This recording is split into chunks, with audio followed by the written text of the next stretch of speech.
केशव, ये तुम सबसे अलग थलग रात के इस एकांत में लेकर मुझे क्यों आए हो?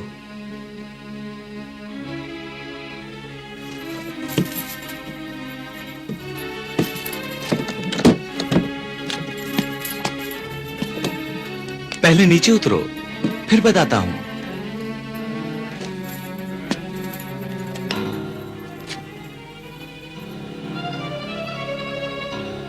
पार्थ, नीचे आओ, जल्दी करो।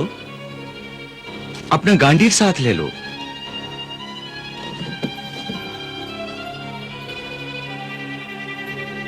सोच क्या रहे हो पार्थ? अपना गांडीव और अपने बाणों का तुनीर उठाओ और जल्दी नीचे आओ।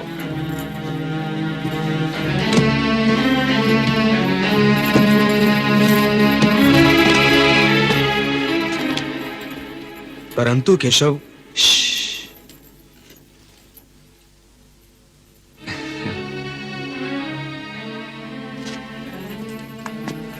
हे पवन पुत्र, अब आप भी अपने प्रत्यक्ष रूप में आ जाइए।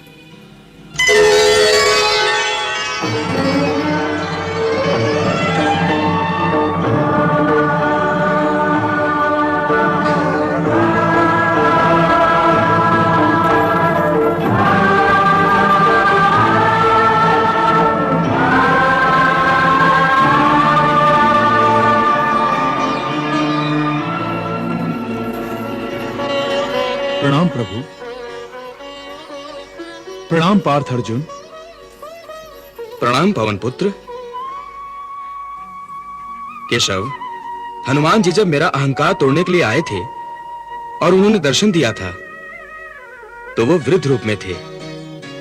अपने बाणों के सेतु की दशा देखकर अब तुम्हारी समझ में आ गया होगा कि भगवान श्री राम ने पत्थरों का सेतु क्यों बनवाया था। हे कपि, तुम जीत गए, मैं हार गया। और अब एकदम युवा दिखाई दे रहे हैं। पार्थ, पवन पुत्र ने तो वृद्ध रूप धारण किया था ताकि उन्हें कोई दूसरा पहचान न सके। पवन पुत्र को तो देवी सीता ने अजर और अमर होने का आशीर्वाद दिया था, फिर भला वो वृद्ध कैसे हो सकते हैं? और फिर भीम भैया और बलराम भैया का अहंकार तोड़ने के लिए आपने यही रूप धारण किया था, याद है ना पवन? प्रभु, वाटिका का वो दृश्य मैं कैसे भूल सकता हूं, जब आपने मेरी आकांक्षा पूरी करते हुए आपने, देवी रुक्मणी ने और बलराम भैया ने मुझे प्रभु श्री राम, सीता मैया और लक्ष्मण रूप में दर्शन दिए थे। प्रभु, इस समय आप तीनों यहां हैं। मेरी विनती है कि आप तीनों मुझे त्रेता युग के अपने अवतारी रूप में दर्शन देकर अनुग्रहित कीजिए। अपने स्वामी श्री राम, अपनी माता सीता और लक्ष्मण तीनों के एक साथ फिर से दर्शन कर लूंगा तो मेरा जीवन सफल हो जाएगा। मैं धन्य हो जाऊंगा प्रभु, धन्य हो जाऊंगा।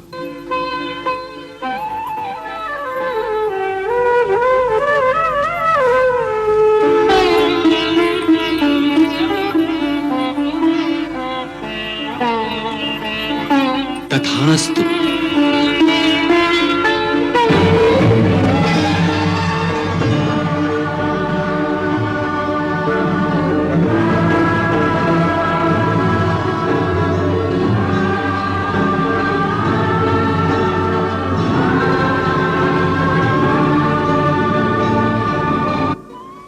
प्रभु, मैं तो धन्य हो गया।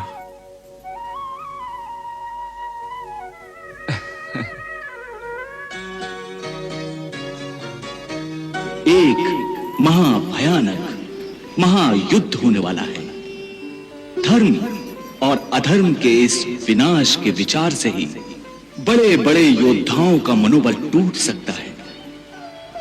कुरुक्षेत्र में होने वाला ये महायुद्ध एक ऐसे धर्म इतिहास की रचना करेगा जो मानवता को हर युग में सत्य का मार्ग दर्शाता रहेगा।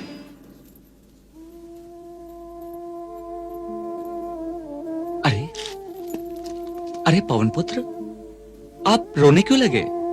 प्रभु, आपसे बिछड़ने का समय जो आ गया है, न जाने फिर कब आपकी सेवा का अवसर मिलेगा। इस महायुद्ध के 18 दिनों तक आपके निकट और आपकी संगत में रहकर प्रतिदिन आपके दर्शन करता था, परंतु अब आपके दर्शनों से, आपकी संगत से वंचित होना पड़ेगा। सो इसी दुख के कारण आंखें भर आई। हे पवन पुत्र, हस्तक्षेप के लिए मुझे क्षमा कीजिए। आप कह रहे थे कि 18 दिनों तक इस महायुद्ध में आप हमारे साथ थे। हाँ। इस प्रश्न का उत्तर मैं तुम्हें देता हूं अर्जुन। इस महायुद्ध के आरंभ के पहले दिन मैंने तुम्हारे रथ के सारथी बनने का दायित्व संभालने पर हनुमान जी का आह्वान किया था।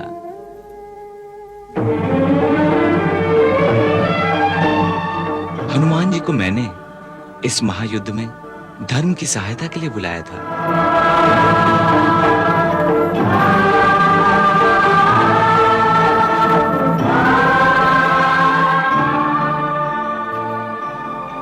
और धर्म की जीत को निश्चित करने के लिए उन्हें तुम्हारे रथ पर आरूढ़ किया था।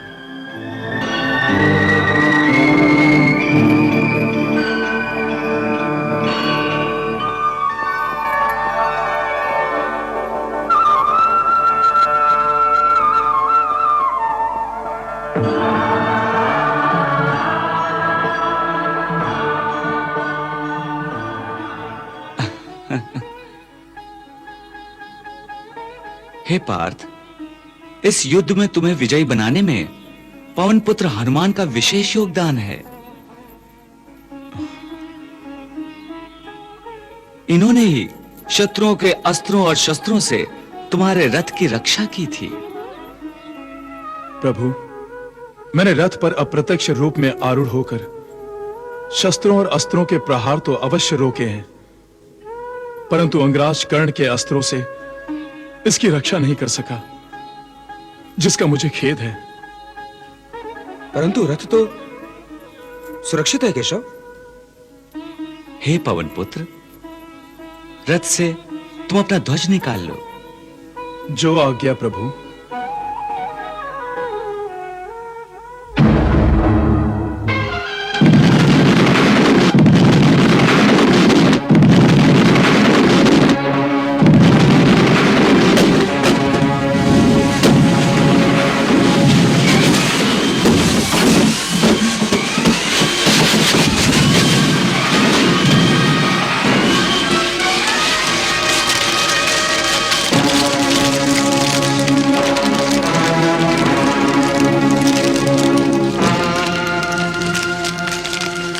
देख रहे हो ना पार्थ, अंगराज कर्ण के अस्त्रों के प्रहार का परिणाम। वाह अंगराज, वाह।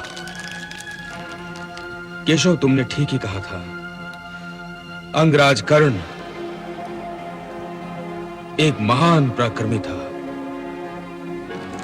पार्थ, मैंने तुम्हारे इस रथ को अपनी माया शक्ति से संजोए रखा था, वरना यह तो कुरुक्षेत्र में कब का ध्वस्त हो गया होता। प्रभु, अब मेरे लिए क्या आज्ञा है? अब यह युद्ध समाप्त हो चुका है, इसलिए मैं आपको इस युद्ध के संबंध में आपके इस दायित्व से मुक्त करता हूं जो मैंने आपको सौंपा था। आपने अपना दायित्व भली भांति निभाकर मुझे अति प्रसन्न किया है। हां पवन पुत्र, अति प्रसन्न किया है। पार्थ, अपने पांडव सेना के अप्रत्यक्ष परंतु सबसे श्रेष्ठ योद्धा को विदा नहीं करोगे? अवश्य केशव।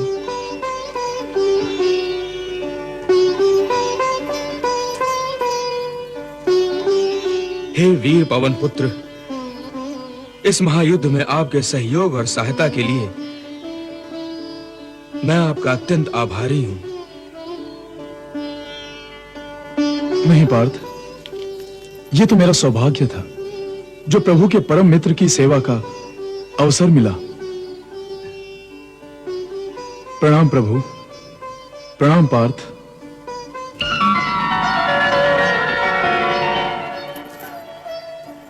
केशव, आज मैं समझ गया हूं कि कोई भी मनुष्य कितना ही शक्तिमान, कितना ही बुद्धिमान हो, उसकी शक्ति और उसकी बुद्धि का मोल भगवान के सामने शून्य के बराबर भी नहीं होता है। वो जो भी होता है, जो भी उसका अस्तित्व है, वो केवल भगवान का अनुग्रह होता है।